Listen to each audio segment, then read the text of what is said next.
When we talk about active transport, we're using ATP. This is in opposition to the different processes that we were talking about for last time. We looked at osmosis, there's simple diffusion, facilitated diffusion, whether that was carrier mediated or whether we have channel mediated. All of these are these passive processes.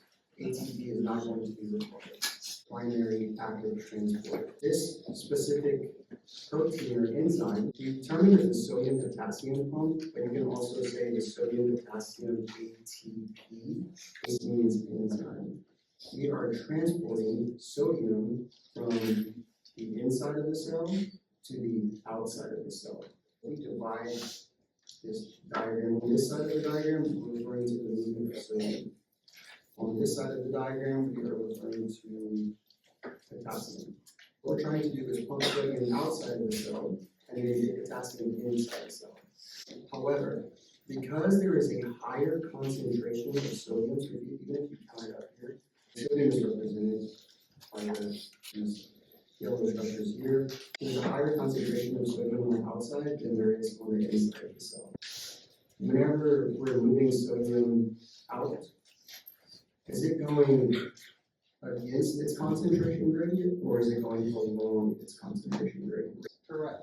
We need ATP in order to move it against its concentration. We're not going from a high to low concentration, right? That's what we saw with diffusion.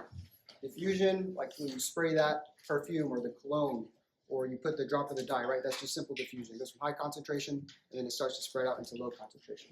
However, in this specific situation, we have to move it against the concentration. So therefore, we need ATP in order to facilitate this process. So that's what's going on here.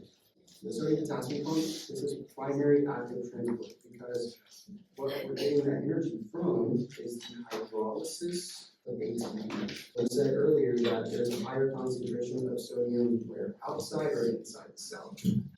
Outside the cell. There is a higher concentration of potassium on the inside of the cell. So we've got intracellular sodium is binding here on the inside. Intracellular sodium is going to bind. The pump is going to be phosphorylated after what process? ATP hydrolysis. So it's going to change the conformation. So you can see the protein that was changing its conformation in order to get sodium out of the cell. The channel changes its conformation, and we have 3 intracellular sodium that are going to have step 4. This was 3. This was 4. We have 2 extracellular potassium ions are going to bind. 5, we have intracellular phosphate is going to be released. Step 6 over here, we got ATP binds to the channel, potassium is going to enter. Remember, we're using that energy that's stored in ATP. We talked about the repulsion of those phosphate groups in ATP. What does it have? A high amount of what? Kinetic or potential energy? Yes, a high amount of potential energy. For transport. So we are moving 2 different things here. The difference between primary versus secondary active, we use the concentration gradient created by that primary active transport in order for the movement of sodium and glucose into the cell. So by pumping these sodium ions out, we're creating a higher concentration here on the outside, and as a result, we can facilitate the movement of 2 of these different molecules and compounds here and get them into the cell using a co-transporter. The terminology that they use to describe this is what's known as a symport. We call it a symport because it's moving in the same direction, the sodium as well as the glucose. If you drink Gatorade, Gatorade has sugar in there along with those electrolytes. So that sugar in there is helping with the movement of those sodium ions getting to the cell to replenish those electrolytes that you lost. So I said this was a co-transporter, it's a symport. If one of them goes in and one of them goes out, that would be an example of an antiport. So for instance, you could technically, terminology-wise, when you look at the sodium potassium pump, you could consider that as an antiport because sodium is going out and the potassium is going into the cell. The transport is going to be driven by the energy stored in the concentration gradients of the ions that is created by primary active transport pumps. They are specific other substances that they are going to transport. Here we have sodium is going to flow, is moving downhill or uphill. Where is the higher concentration of sodium? Here or here? Outside the cell, it's moving downhill. Vesicular transport. This process is also active, is going to require ATP. Some terminology in order to describe the movement of the transport of so many different substances, whether it's in the cell, out of the cell, moving it across and so on, all these different terms. If something moves into the cell, the term that we use to describe it, that is endocytosis. If we go out of the cell, that is going to be exocytosis. Think about the release of neurotransmitters. There's two, we talked about the two connecting neurotransmitters. The neurotransmitter is released out of the cell to bind that its receptor with another neuron. That would be an example of exocytosis. Move something into, across, and out of the cell, we're transferring it. So we say that it is transcytosis. If we move substances from one organelle in the cell to another, we are going to turn that vesicular trafficking. Is vesicular transport active membrane transport? We talked about that. Yes, it is. We're requiring, we use ATP to facilitate some of these processes. Another energy carrier was one of the currencies instead of ATP. Endocytosis. What's going on here? How do we get the movement of this particle here? What's going on? So the first thing is, this is the plasma membrane, and so we have deformation of that plasma membrane. From there, we get the formation of this vesicle. This vesicle has these certain proteins that are surrounding it here on the outside. The human body is very efficient. We want to recycle the things that we aren't using. These different proteins we get recycled here back to the plasma membrane, and then from now we get the formation of our vesicles. So step 3. Now we have step 4. Step 4 is going to be fusion with what's known as an endosome. The fusion of this endosome, and this is a trafficking vesicle. These are the key steps here. With this endosome, it fuses and it is transported, and then it has a couple of different options here. One is that it can fuse with what's known as a lysosome. When fused with a lysosome, there is a drop in the pH. And it denatures those different proteins here. Enzyme that's going to be responsible for acid hydrolase. The other option that we have over here is going to be transcytosis. So that's this option. Fusion with a lysosome. We are fusion with an endosome. This is another transport vesicle here. If there's any other proteins that have to get recycled, it'll take this route here and get it back to the plasma membrane. Once again, recycling here and then also recycling at this step as well.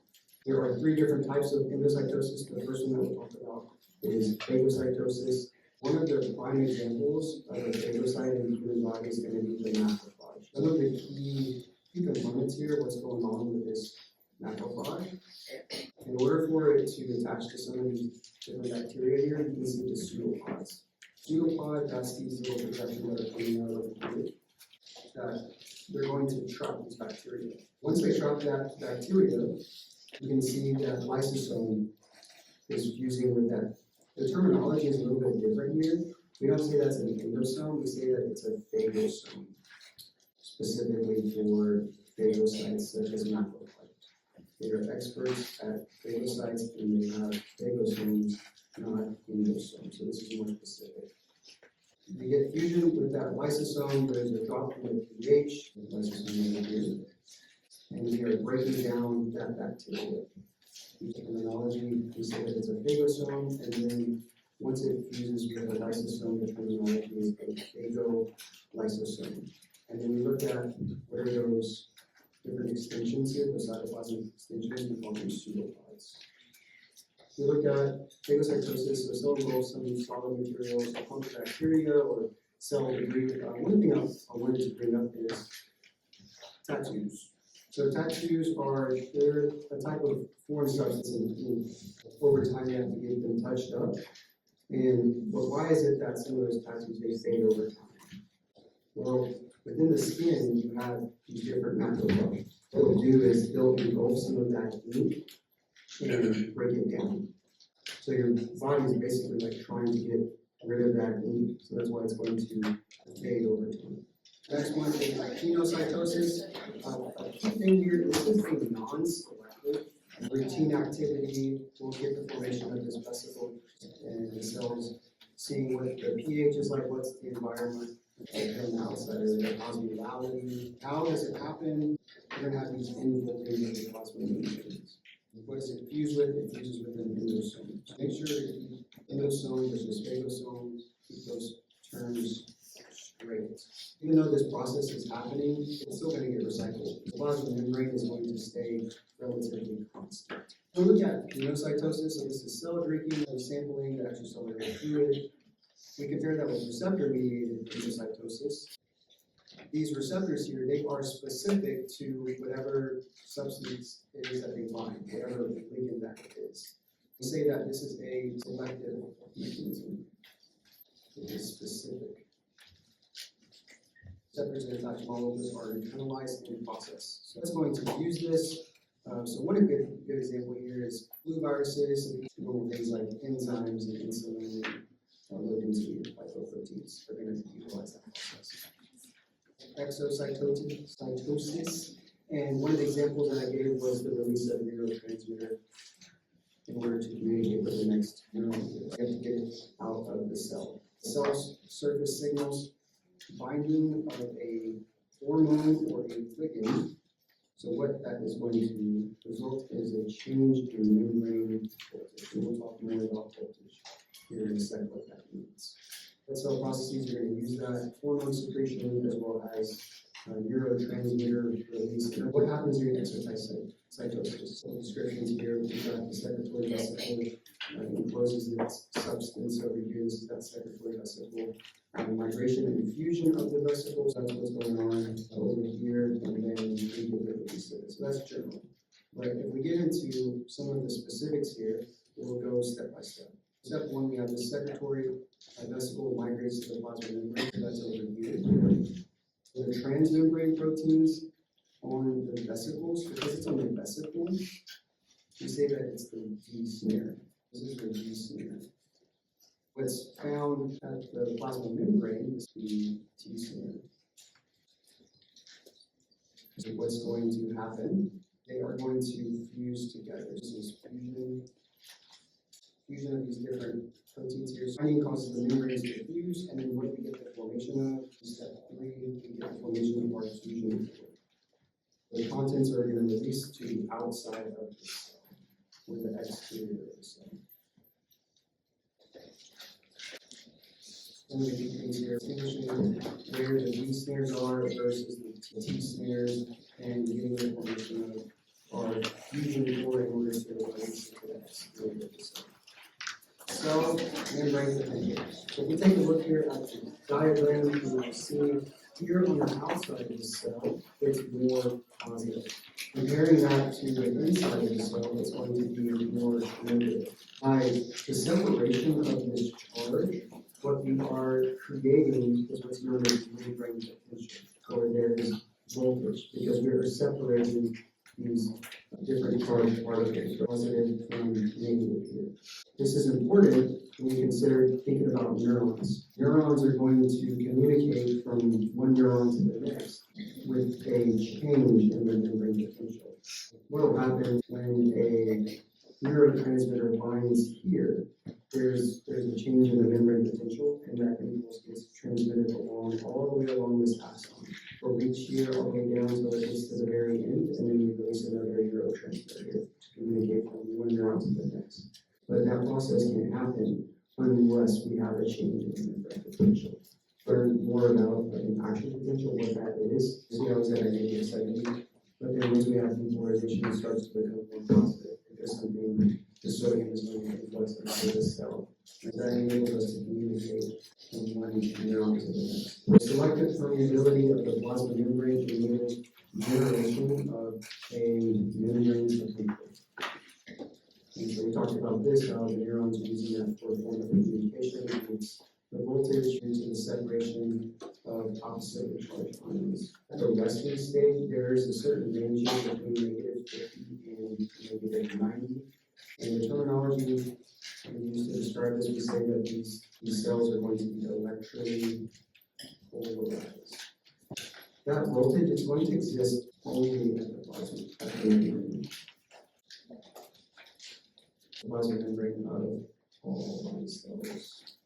We said that it only exists at the membrane, and the cell interior is going to be electrically neutral, including the extracellular fluid. The positive and the negative, they're going to balance each other out, whether we're talking about the inside of the cell, or whether inside the cell, or we're talking about outside of the cell. So how does the resting membrane potential come about, and how is it maintained? The short answer here, we've got confusion is going to cause these ionic imbalances that polarize, right? Talked about what polarization means, and active transports that's helping to maintain that potential. Active transport process that's going to maintain this, anyone know which process that's going to be? Where is sodium? The concentration of sodium is higher where on the inside or the outside? On the outside. And then who's responsible? Who does that? The sodium potassium. That's that active transport mechanism there. Let's look at the fusion. What's going on? Fusion, potassium is going to be our key player. A couple of the concepts here that we talked about. The intracellular fluid, we have potassium, higher concentration of potassium, as well as a lot of protein anions. Anions are, once again, they are negatively charged. And the extracellular fluid, that is going to contain more sodium ions. We talked about that, it's going to be balanced by the chloride. With the plasma membrane permeability, what type of channels are constantly open? There's no opening and closing of them. Ions are free to move in and out of cells. What do we call them? So they are leakage channels. These protein anions, due to their size and that charge, they're going to be permeable. What does that mean? They can't leave. They can't get out of the cell. So they're going to be stuck there. So think about that. They are negatively charged, and they're going to be stuck there on the inside. If we have something that's negatively charged, what's going to be attracted to it? Something positive. What will result? Because remember we talked about how it's negatively charged here on the inside. What will happen? What type of channel is this? This is potassium. This is that leaky channel that I talked about. What is the movement of potassium? Is it moving along its concentration, or is it moving against its concentration gradient? It's moving along. Because there's higher concentration of potassium on the inside, so it flows from high to low. So it's going to start to flow out. However, that positively charged thing, because it's negatively charged on the inside, that potassium is going to stay close. They'll attract it to the inside. Some of those potassium ions are going to get back in. As a result, once the rate starts to equal itself, the rate of that potassium that's leaving versus the potassium that's coming back in, we're then going to reach our resting membrane potential. And what is the value of our resting membrane potential? What's the range? Between -50 to -90. That negative means that it's more, obviously, more negative on the inside of it. So that's talking about potassium. Potassium is going to be the main player here. But also some of the sodium that's going to be found here on the outside can get back into the cell. We said it's negatively charged, so some of it's going to be attracted back to it. If we talked about the range here was at -50 between -90. So let's say that we start at -90. Remember, we're just having the influx, that movement of potassium ions. What will happen to it whenever some of that sodium comes back into the cell? Is it going to become -120, towards that direction, or is it going to move towards -50? Or -50 is the more positive value. As you get the movement of some of that sodium back into the cell, it'll raise it. What they're showing right here is the protein anion. Anything that's negatively charged is going to increase the negative charge here, which is the plasma membrane. Potassium, the influence of potassium on resting membrane potential. You've got potassium in leakage channels will flow down this concentration gradient. Negatively charged proteins, they are impermeable, meaning they cannot leave. What's going to happen to the cytoplasmic side of the cell membrane? It's going to become more negative. That's going to get pulled back, and it's going to be due to the electrical gradient. When we say electrical, we're referring to charge, positive versus negative. Drive for potassium to leave the cell is balanced by its drive to stay. The resting membrane potential is established, and most cells are going to have a resting membrane potential of negative 90 millivolts. But our electrochemical gradient of potassium is going to set our resting membrane potential, the electrical gradient, which is just the difference in the charge. But what would the chemical part be? Just the concentration of potassium. Correct. Yes, so it's the difference in the concentration. Where we say that potassium is moving from high to low. Got sodium here, how the interior negative charge is going to attract that sodium. And if it enters, what's going to happen? It's going to start to go up. So it's going to be at negative 70 millivolts. The membrane is going to be more permeable to the potassium than sodium. This transport maintains the electron gradient. The use of that sodium potassium pumping that sodium out, that potassium is going back in, is going to help maintain that electrical gradient. We talked about how these different neurons, they're going to communicate with each other by changing the membrane potential.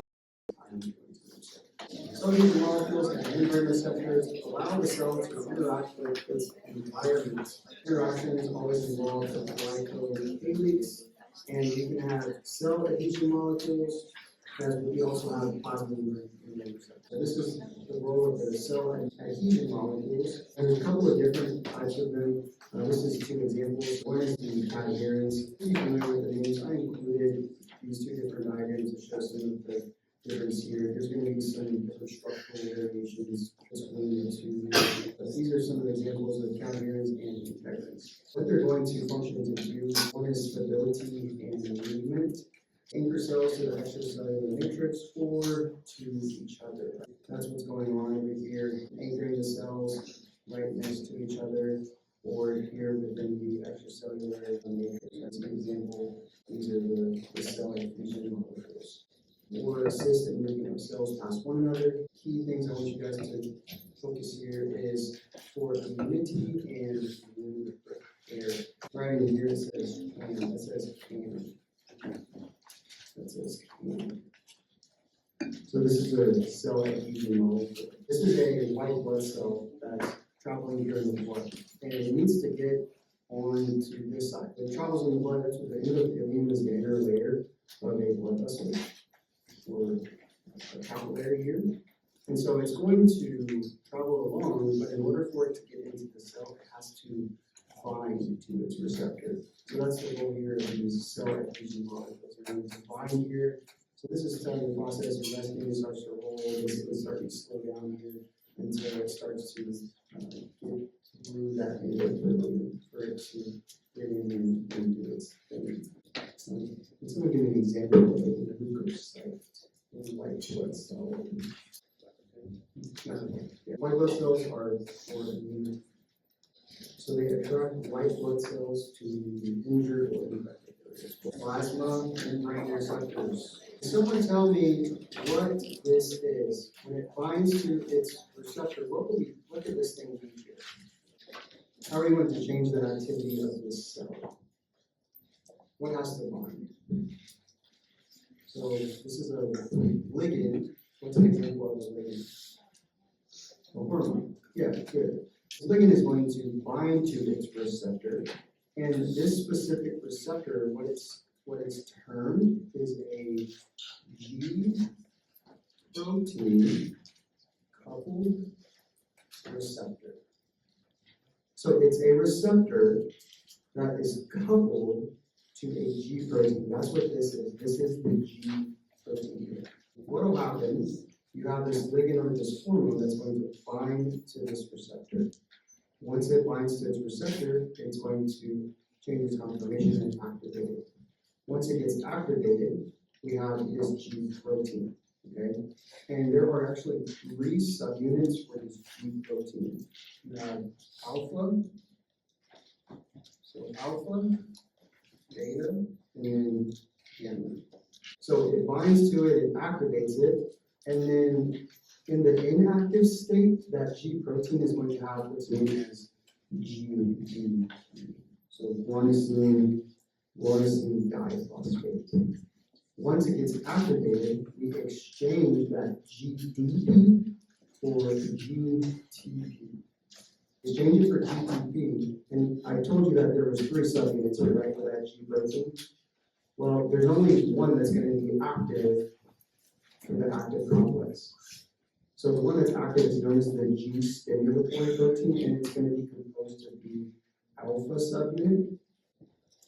And then what's going to be bound to it? GDP or GTP? GTP. So keep those things straight, guys. This will be on the exam. This will be on the exam. This is the G stimulatory protein. So it travels over here, and then what type of enzyme? This is an enzyme known as adenylate cyclase. Is this a transmembrane protein or is that a peripheral protein? It's transmembrane. This G stimulatory, I'm going to write that over here. This is a G stimulatory protein. It activates the enzyme known as adenylate cyclase. So what adenylate cyclase is going to do, it's going to convert ATP into something known as cyclic AMP. It's just changing the compound. So there's only, instead of having 3 phosphates, you've got 1 phosphate, and then there's a cyclic, means that there's a ring in there. This is very important here because now when we get the formation of cyclic AMP, this is our secondary messenger.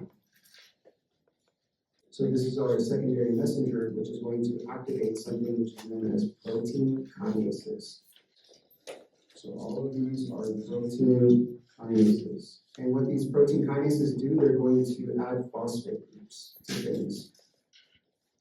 And the terminology that we use to describe that, we say that these protein kinases, they phosphorylate.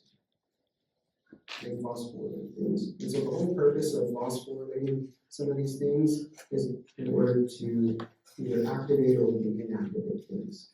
And so some of the things that we can affect include, for instance, enzymes. We can activate a certain enzyme, or we can open and close a certain channel. So if we open or close some type of channel that's embedded in the transmembrane, right? Think about some of these ions. What's going to change? If we get the movement of something more positive into the cell, what changes? Yeah, membrane receptors. Good, yeah. Membrane receptors will serve as binding sites for several chemicals, contact signaling. We talked about this here. So this is what we primarily focused on, the chemical signaling receptors and ligands. We talked about some of the examples, neurotransmitters, hormones, or paracrines. This is like similar to the hormones here. And possible effects of ligand binding, so include enzyme activation, or we can open some of these ion channels. And we said what they change, membrane potential. Remember we talked about the nervous system and how it communicates with each other. The muscular system also utilizes very important for the muscular system as well. Communication between the nervous system and the muscular system. The pathway, what we talked about here, the different steps here, the ligand or the hormone binds to its G protein called receptor. We change the shape, is activated, it activates G protein and exchanges who for who? Yes, so we exchange GDP for GTP. So the active part of that G stimulatory protein, we've got GTP plus the alpha subunit. Okay, keeping, look how similar this looks. GTP versus ATP, all I have to do is just switch them. Right, or switch cyclic AMP versus ATP. So make sure you're able to like draw out this whole process, this whole thing, be able to talk about it. The G stimulatory protein, it targets the transmembrane protein known as adenylate cyclase. Adenylate cyclase, so adenylate cyclase. So adenylate cyclase is going to convert ATP into cyclic AMP, and we get this formation of our second messenger. So it targets our protein kinases, and what happens, phosphorylation, we're adding phosphorylation things. And some of the different targets here, some examples, ion channels, as well as